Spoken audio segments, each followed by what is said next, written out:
I now present Lydia DeLauro and Hayleigh Thompson, the class co-presidents, who will offer greetings from the senior class.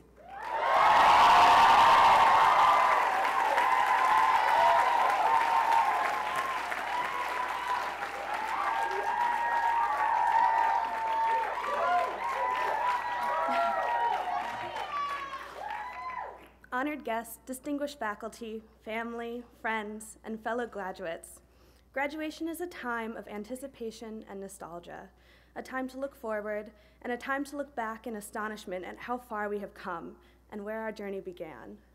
September 2nd, 2007, 9:00 p.m. We were gathered under this very tent for our first-year orientation. We milled around and asked each other questions. What's your first-year studies? Did you enjoy the Book of Sarahs? We watched our classmates and future best friends being flung off an aggressive mechanical bull. Was it a metaphor for something? A few days later, after tromping across campus in the sweltering heat, and maybe even getting lost a couple times, we were finally done with our interviews and ready to begin our journey together as curious students. It was around this time that Angela Mosier, my first-year studies professor, predicted our collective future.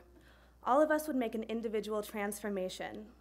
We are not the same students who 4 years ago gathered under this tent. Something happened to us. It was happening when heteronormative became part of our daily vocabulary. And when we went to parties but talked about conference work the entire time. It happened when we allowed ourselves to be vulnerable in writing workshops, and when we watched films by our classmates in a Bronxville movie theater. It even happened while we drank chai at the tea house and split our nights between the Hot Rock and Esther. We evolved into producers of intensive research, outstanding publications, remarkable performances, and inspired artwork. Now our time as Sarah Lawrence undergraduates is ending. Even in these final moments, I can't help but want one more conference work-induced primal scream outside the library, or one last buffalo burger from a pita barbecue on the North Lawn. This next era may seem daunting, but I have confidence that our continuing transformation as progressive thinkers, articulate speakers, and imaginative visionaries will continue to propel us forward, allowing us to navigate the path before us.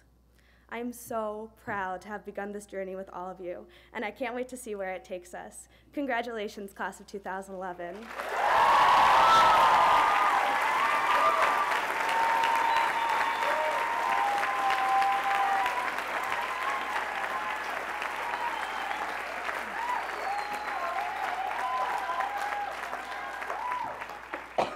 Sorry. Class 2011, we are about to cross over to the other side. And whether you notice it now or 20 years, each and every one of us has been changed. And that is what an education is supposed to do, transform an individual, allow us to grow and explore the many facets of our personhood. And, as only a Sarah Lawrence professor like Joseph Campbell would say, to find and follow our bliss. Each and every one of your classmates sitting beside you has helped to transform you into the person you are today, especially if you're in a New Dorm's triple first year.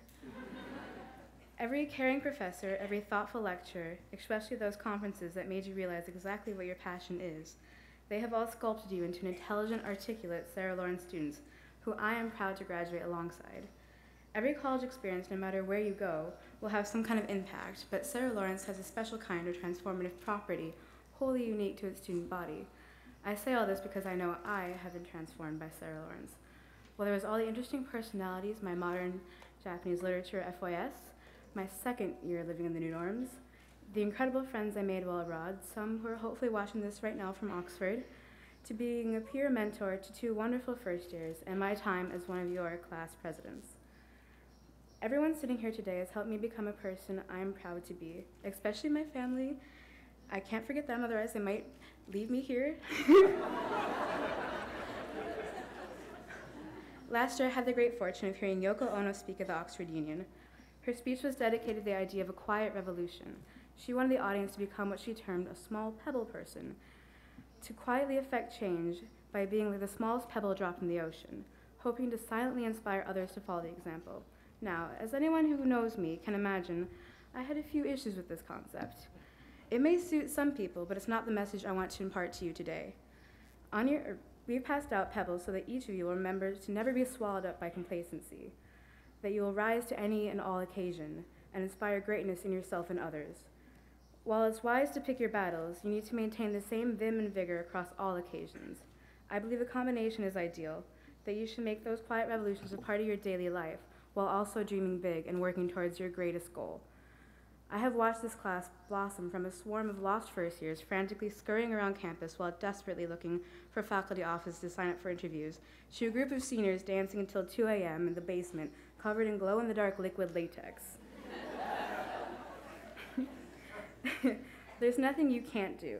You have had the privilege of a college education, and it is our responsibility to do something important with the remaining time we have, to impact the world with our unique perspective, a perspective that should not only be found on a campus like Sarah Lawrence, a perspective of careful understanding and examination that everyone should embrace.